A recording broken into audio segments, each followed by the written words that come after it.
Iran, America రెండు దేశాలు ఇస్లామాబాద్ వేదికగా జరిపిన చర్చలు ఎలాంటి ఫలితాన్ని ఇవ్వలేదు.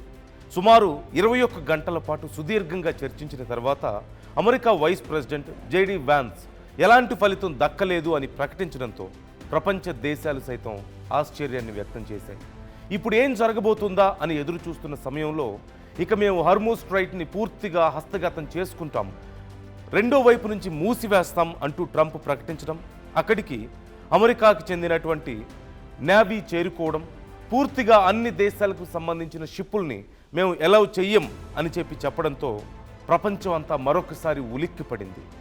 ఏదో పెద్ద ఉత్పాతం జరగబోతోంది అంటూ అందరూ టెన్షన్ పడ్డారు. ఇలాంటి సమయంలో రెండోసారి సెకండ్ రౌండ్ మీటింగ్ ఇస్లామాబాద్ వేదికగా జరగబోతోంది అన్నప్పుడు ప్రపంచ దేశాలు మరొకసారి ఇస్లామాబాద్ వైపే చూస్తున్నాయి. అయితే అసలు ఈ చర్చలు అనే ప్రస్తావన వచ్చిన వెంటనే ఇరాన్ పెట్టిన మొట్టమొదటి కండిషన్ తమ ఆస్తుల్ని అన్ఫ్రీజ్ చేయాలి అని. ఆస్తుల్ని అన్ఫ్రీజ్ చేయడం ఏంటి అనే ప్రశ్న వస్తే ప్రపంచ దేశాల్లో ఇరాన్కి సంబంధించిన ఎన్నో ఆస్తుల్ని అమెరికా కొన్ని దశాబ్దాలుగా ఫ్రీజ్ చేస్తూ వస్తుంది. ఇది ఇప్పుడు మొదలైన తంతు కాదు.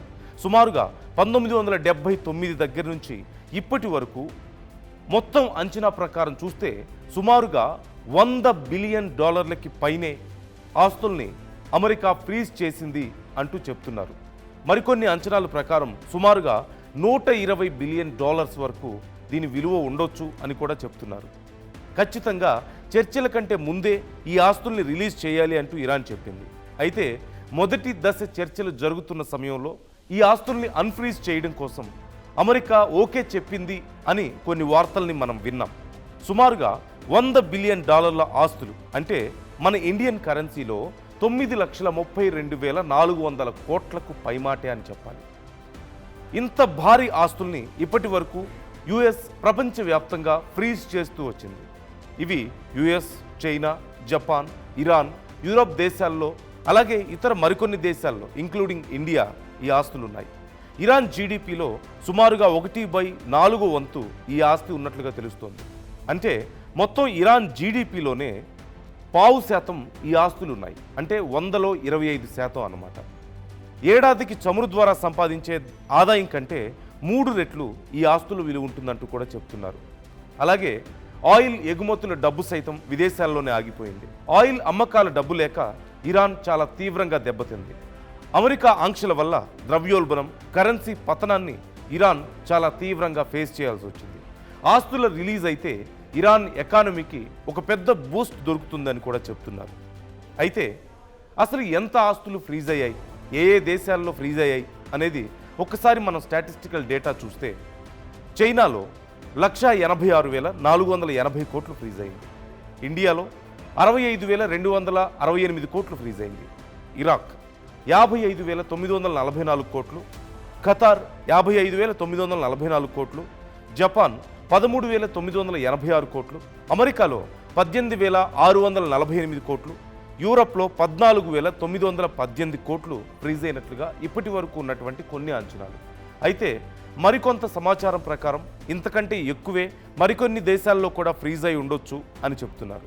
అయితే అసలు ఇరాన్ ఆస్తుల్ని అమెరికా ఎందుకు ఫ్రీజ్ చేసింది అనే ప్రశ్న వచ్చినప్పుడు కేవలం ఇరాన్ ఆస్తుల్ని మాత్రమే కాదు, ప్రపంచంలో ఏ దేశానికి సంబంధించిన లేదంటే ఏదైనా వ్యక్తికి సంబంధించిన ఒక ప్రాంతానికి సంబంధించిన ఆస్తుల్ని ఫ్రీజ్ చేయడానికి కొన్ని కారణాలను మనం చూస్తే బ్రీఫ్గా ఆర్థికంగా దెబ్బతినడం, న్యూక్లియర్ కార్యక్రమాలు, మిలిటెంట్లకు ఫండింగ్ నిలిపివేయాలన్న ఉద్దేశం, మిసైల్ టెస్ట్ల నియంత్రణ, వీటితో పాటు మరికొన్ని అంతర్జాతీయ రూల్స్ని అతిక్రమించడం, ఇలా ఎన్నో కారణాలు ఉంటాయి. వీటిని బ్రీఫ్గా మనం చూస్తే ఆర్థికంగా దెబ్బతీయడం. ఇరాన్ని ఆర్థికంగా దెబ్బతీయడం అనేది అమెరికాకు ఉన్నటువంటి అతి ప్రధానమైనటువంటి లక్ష్యం. ఇది 1979 నుంచి కొనసాగుతుంది. అంతకుముందు వరకు అమెరికాతో చాలా మంచి సంబంధాలే ఉండేవి. ఒక రకంగా వైట్ రెవల్యూషన్ అప్పుడు ఇరాన్లో కనిపించేది. అయితే షా ప్రభుత్వం పడిపోయిన తర్వాత ఇక ఇస్లామిక్ రెవల్యూషన్ అక్కడ మొదలైపోయింది. ఇస్లామిక్ రెజ్యూమ్ మొదలైంది. అప్పటి నుంచి అమెరికాకి ఇరాన్కి తీవ్రమైనటువంటి గొడవలు జరుగుతున్నాయి. అప్పటి నుంచి ఇరాన్ని ఎన్ని రకాలుగా వీలైతే అన్ని రకాలుగా దెబ్బ కొట్టాలని అమెరికా ప్రయత్నిస్తుంది. దాంట్లో భాగంగా ఆర్థికంగా దెబ్బ కొట్టి తమ కంట్రోల్లో పెట్టుకోవాలని, తాము చెప్పిన విధంగా నడుచుకునే విధంగా చేయాలని అమెరికా ప్రయత్నాలు. దానికోసం ఆర్థికంగా దెబ్బ కొట్టడానికి ప్రయత్నించింది. ఇక దాంతోపాటు న్యూక్లియర్ కార్యక్రమాలు అమెరికాకి అత్యంత కోపం తెప్పించే విషయంగా మనం చెప్పుకోవాలి.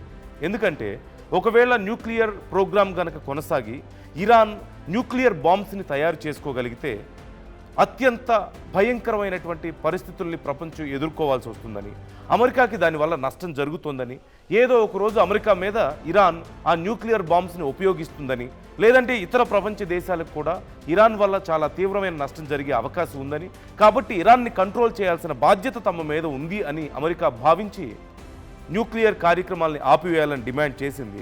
ఒకవేళ న్యూక్లియర్ కార్యక్రమాల్ని ఆపివేయని పక్షంలో వాళ్ళకి సంబంధించిన ఇంటర్నేషనల్ అసెట్స్ని ఫ్రీజ్ చేస్తామని వార్నింగ్ ఇవ్వడం, దానికి ఇదొక కారణాన్ని చూపించడం మనం చూసాం. ఇక మిలిటెంట్స్కు ఫండింగ్ నిలిపివేయడం అనేది కూడా ఒక ప్రధానమైనటువంటి కారణం, నిలిపివేసేలా చేయడం. ఏంటి ఇది అంటే మనందరికీ తెలిసిందే, ఇరాన్, హెజ్బుల్లా, హమాస్, అలాగే ఇరాక్లో ఉన్న మరికొన్ని మిలిటెంట్ గ్రూప్స్కి, టెర్రరిస్ట్ ఆర్గనైజేషన్స్కి పెద్ద ఎత్తున ఫండింగ్ చేస్తుంది అంటూ వింటూ వస్తున్నాం. సో వీటన్నిటినీ తమ ప్రాక్సీ గ్రూపులుగా మార్చుకోవడం ద్వారా ఇటు ఇజ్రాయెల్ మీద, అమెరికా మీద, ఇతర తమ శత్రు దేశాల మీద లైక్ ఇరాక్ ఇలాంటి దేశాల మీద పట్టు సాధించేందుకు, వాళ్ళ మీద మరిన్ని దాడులు చేసేందుకు, ఆ దేశాల్లో ఉన్న శాంతిని చెడగొట్టేందుకు, అక్కడ మారణ హోమాన్ని సృష్టించేందుకు ఇరాన్ ప్రయత్నిస్తుందని, కాబట్టి వీటిని ఆపివేయాలి అంటే మిలిటెంట్ గ్రూప్స్కి ఫండింగ్ నిలిపివేయాలని, దానికోసం ఖచ్చితంగా ఇరాన్ ఆస్తుల్ని ఫ్రీజ్ చేయాల్సిన అవసరం ఉంది అంటూ అమెరికా ఒత్తిడి తెచ్చింది. ఇక వీటన్నిటితో పాటు మిజైల్ టెస్టుల నియంత్రణ చేపట్టడం, వరుసగా ఇరాన్ మిజైల్ టెస్టులను చేస్తూ వస్తుంది. ఈ నేపథ్యంలో ఒకవేళ గనక లాంగ్ రేంజ్ లేదా ఇంటర్ కాంటినెంటల్ బ్యాలిస్టిక్ మిజైల్స్ని ఇరాన్ సమకూర్చుకోగలిగితే అమెరికాకి, ఇతర ప్రపంచ దేశాలకు కూడా దీనివల్ల నష్టం జరిగే అవకాశం ఉంది. కాబట్టి ఇలాంటి భయంకరమైనటువంటి ఆయుధాలు, శక్తివంతమైనటువంటి ఆయుధాలు ఇరాన్ దగ్గర ఉండకూడదని, ఇస్లామిక్ రాడికల్స్ దగ్గర ఇలాంటి ఆయుధాలు ఉండకూడదు అని చెప్పి ఈ కారణాన్ని కూడా చూపిస్తూ అమెరికా ఇలాంటి ఫ్రీజింగ్కి పాల్పడింది. సో వీటితో పాటు సహజంగా మనం చూస్తూ ఉంటాం, ఏదైనా ఒక దేశంలో మానవ హక్కులు పూర్తిగా దెబ్బతిని అక్కడ పూర్తిగా అరాచక శక్తులు రాజ్యం ఏలుతున్నాయి అనే కారణాన్ని చూపించి కూడా ఇలాంటి నిర్ణయాన్ని తీసుకోవడానికి అవకాశం ఉంది. వీటితో పాటు పెద్ద ఎత్తున అంతర్జాతీయ స్థాయిలో అవినీతికి పాల్పడడం, మరిన్ని అంతర్జాతీయ రూల్స్ని అతిక్రమించడం లాంటి మరికొన్ని కారణాలు కూడా చూపించినట్లుగా మనకు కనిపిస్తోంది. వీటితో అసలు యుఎస్ ఎలా చేయగలిగింది అంటే, యుఎస్ ఇరాన్కి సంబంధించినటువంటి ఆస్తుల్ని ఎలా ఫ్రీజ్ చేయగలిగింది, వాళ్ళ దగ్గర ఉన్నటువంటి క్యాపబిలిటీస్ ఏంటి అనే ప్రశ్న వచ్చినప్పుడు ఖచ్చితంగా మనందరికీ తెలిసిందే, ప్రపంచ దేశాల్లో యుఎస్ ఒక శక్తివంతమైనటువంటి దేశం. అన్ని దేశాల్లోనూ డాలర్లో వ్యాపారం జరగడం అనేది కూడా, ప్రపంచంలోనే అత్యధిక వ్యాపారం ఇంటర్నేషనల్ లెవెల్లో డాలర్లో జరుగుతుంది. సో ఇది ఒక ప్రధానమైనటువంటి కారణం. అలాగే ప్రపంచ దేశాలని శాసించగలిగే శక్తి అమెరికా కలిగి ఉండడం. సో ఇలాంటి కారణాల వల్ల కొన్ని దేశాలని భయపెడితే, కొన్ని దేశాలు తమ మిత్ర దేశాలు అయి ఉండడం, మరికొన్ని దేశాలు డాలర్స్లో పెద్ద ఎత్తున వ్యాపారం చేస్తూ ఉండడంతో ఆ దేశాలని ఒకవేళ మేము చెప్పినట్లు వినకపోతే మీ ఆస్తులను కూడా ఫ్రీజ్ చేస్తామని భయపెట్టి ఆయా దేశాల్లో ఉన్నటువంటి ఆస్తుల్ని ఫ్రీజ్ చేయడాన్ని మనం చూస్తున్నాం. దానికి ఉపయోగపడినటువంటి కొన్ని పద్ధతులు ఏంటి, అసలు ఏ పద్ధతుల్లో చేసింది, ఎలాంటి పవర్స్ను ఉపయోగించుకుంది అనేది ఒకసారి మనం చూస్తే, office of foreign assets control OFAC ఇది అమెరికాకు ఉన్నటువంటి ఒక ప్రధానమైనటువంటి అస్త్రంగా మనం చెప్పుకోవచ్చు. అంటే ఫారిన్ అసెట్స్ని ఫ్రీజ్ చేయడానికి దీనికి పవర్స్ ఉంటాయి. ఎక్కువగా డాలర్స్లో బిజినెస్ జరగడం అనేది కూడా అమెరికాకి కలిసి వచ్చినటువంటి అంశం. సో ప్రపంచ దేశాల్లో ఎక్కడ చూసినా సరే వ్యాపారం డాలర్స్లోనే జరుగుతుంది అంతర్జాతీయ స్థాయిలో. సో దీనివల్ల అమెరికా హోల్డ్ అనేది ఆయా దేశాల కరెన్సీ మీద, ఆయా దేశాల అసెట్స్ మీద ఖచ్చితంగా ఉంటుంది. ఇంతకుముందు మనం చెప్పుకున్నట్లుగా ఆ దేశాలను బెదిరించడానికి, భయపెట్టడానికి అవసరమైతే ఖచ్చితంగా ఈ విధానం ఉపయోగపడుతుంది. ఇక చాలా దేశాల మీద పవర్ని కలిగి ఉండడం, అంటే చాలా దేశాలు, చిన్న చిన్న దేశాలు ఉండడం, అమెరికా దగ్గర ఉన్నటువంటి శక్తి లేకపోవడం, అలాగే అమెరికా మీద ఆధారపడి ఉండటం, ఇలాంటి దేశాలన్నింటినీ బెదిరించడం ద్వారా కూడా ఇలాంటి పని చేయగలిగింది. వీటితో పాటు స్విఫ్ట్ నెట్వర్క్ నుంచి తొలగించడం అనే ఒక కారణాన్ని చూపించడం. స్విఫ్ట్ అంటే ఏంటి? Society world wide inter bank financial telecommunication. అంటే ప్రపంచ దేశాలు ఇతర దేశాల్లో ఉన్నటువంటి పెద్ద పెద్ద బ్యాంకుల నుంచి లేదంటే ఒక దేశం మరొక దేశానికి, ఒక దేశం ఎవరైనా వ్యక్తికి కానీ ఒక వ్యవస్థకు కానీ ఫండ్స్ ట్రాన్స్ఫర్ చేయడానికి ఉపయోగించేటువంటి ఒక మెసేజింగ్ యాప్. అంటే ఒక బ్యాంక్ ఈ స్విఫ్ట్ విధానం ద్వారా మరొక బ్యాంకుకి కానీ మరొక దేశానికి కానీ మెసేజ్ని చేస్తే ఆ దేశం ఆ ట్రాన్సాక్షన్ని ఫినిష్ చేస్తుంది.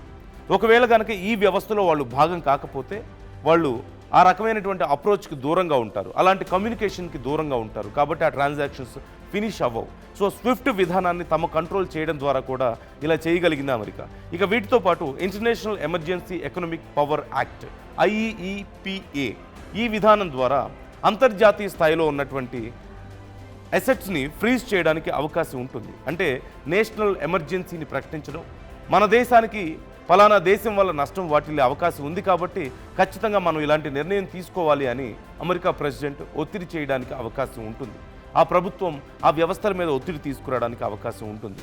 సో ఇలా అన్ని కారణాల ద్వారా, అన్ని పవర్స్ని ఉపయోగించుకోవడం ద్వారా US ఇంత పెద్ద ఎత్తున మోర్ దాన్ $100 బిలియన్ కంటే ఎక్కువగా డబ్బుని, ఇతర ఆస్తుల్ని ఇరాన్కి సంబంధించి ఫ్రీజ్ చేయగలిగింది. అయితే ఇవి ఏ ఫామ్స్లో ఉంటాయనేది కూడా ఖచ్చితంగా చాలా కీలకం. ఫర్ ఎగ్జాంపుల్ అవి డబ్బు రూపంలో ఉండొచ్చు. అంటే ఇరాన్ చాలా దేశాలకు ఆయిల్ అమ్ముతుంది, ఆ ఆయిల్కి సంబంధించి రావాల్సినటువంటి డబ్బు అక్కడికక్కడ ఆగిపోతుంది. ఫర్ ఎగ్జాంపుల్ ఇండియాకి ఇరాన్ ఆయిల్ అమ్మితే ఆ డబ్బు ఇండియా చెల్లించాల్సి ఉంటుంది. సో ఇండియాని అమెరికా కంట్రోల్ చేయగలిగితే ఆ చెల్లించాల్సిన డబ్బులు ఇక్కడే ఆగిపోతాయి. సో వాళ్ళు ఉపయోగించుకోవడానికి అవకాశం ఉండదు. వీటితో పాటు మరిన్ని గోల్డ్కి సంబంధించినటువంటి కొన్ని సేవింగ్స్ అయి ఉండొచ్చు. మనందరికీ తెలిసిందే, ఇతర దేశాల్లో సైతం కొన్ని దేశాలు వాళ్ళకి సంబంధించిన కొన్ని అసెట్స్ను పెట్టుకుంటూ ఉంటుంది. అందులో గోల్డ్ ఒకటి ఉంటుంది. సో గోల్డ్ని ఫ్రీజ్ చేయొచ్చు. వాటితో పాటు ఇతర దేశాల్లో ఉన్నటువంటి మరికొన్ని ఆస్తులు, లైక్ వాళ్ళ దేశాలకు సంబంధించిన పెద్ద పెద్ద బిల్డింగ్స్ అవ్వచ్చు, కంపెనీస్ అవ్వచ్చు, ఇంకే ఇతర రకాలైనటువంటి కార్యక్రమాలైనా సరే మొత్తం ఫ్రీజ్ చేసే అవకాశం ఉంటుంది. సో అది డబ్బు అవ్వచ్చు, గోల్డ్ అవ్వచ్చు, బాండ్స్ అవ్వచ్చు, లేదు అంటే physical assets like buildings, companies, ఇలా ఇంకేదైనా అవ్వచ్చు. ఇలా అన్నిటిని ఫ్రీజ్ చేయడం ద్వారా ఇప్పటి వరకు ఇరాన్కి సంబంధించినటువంటి ఆస్తులు సుమారుగా $100 బిలియన్ కంటే ఎక్కువగానే అమెరికా ఫ్రీజ్ చేయగలిగింది. ఇప్పుడు వీటన్నిటిని రిలీజ్ చేయాలని చెప్పేసి ఇరాన్ కోరుతుంది. మొత్తం ఇరాన్ GDPలో 1/4 అంటే 0.25% ఇది ఉంటుంది. ఒకవేళ ఈ డబ్బులన్నీ, ఈ ఆస్తులన్నీ తిరిగి ఇరాన్కి వచ్చినట్లయితే ఖచ్చితంగా ఇరాన్ ఎకానమీకి ఒక పెద్ద బూస్ట్ లాగా ఉపయోగపడుతుందని చెప్పేసి ఇరాన్ భావిస్తుంది. అయితే పూర్తి స్థాయిలో తిరిగి వస్తాయా అంటే, ఒకవేళ వీటన్నిటిని రిలీజ్ చేసినప్పటికీ కొంత భాగం మాత్రమే వీళ్ళు ఉపయోగించుకోగలుగుతారు. మరికొంత భాగాన్ని మరింత వ్యాపారం చేయడానికి, మరిన్ని కనెక్షన్స్ పెంచుకోవడానికి ఉపయోగించుకునే అవకాశం కనిపిస్తుంది. సో మరి US వీటన్నిటిని పూర్తిగా రిలీజ్ చేస్తుందా అంటే ఇంకా క్లారిటీ లేదు. కానీ కొంతవరకు సానుకూలంగా ఉంది అనేది మాత్రం తెలుస్తోంది. మీ అభిప్రాయాలు ఏంటి ఈ అంశానికి సంబంధించి? కామెంట్ చేయండి.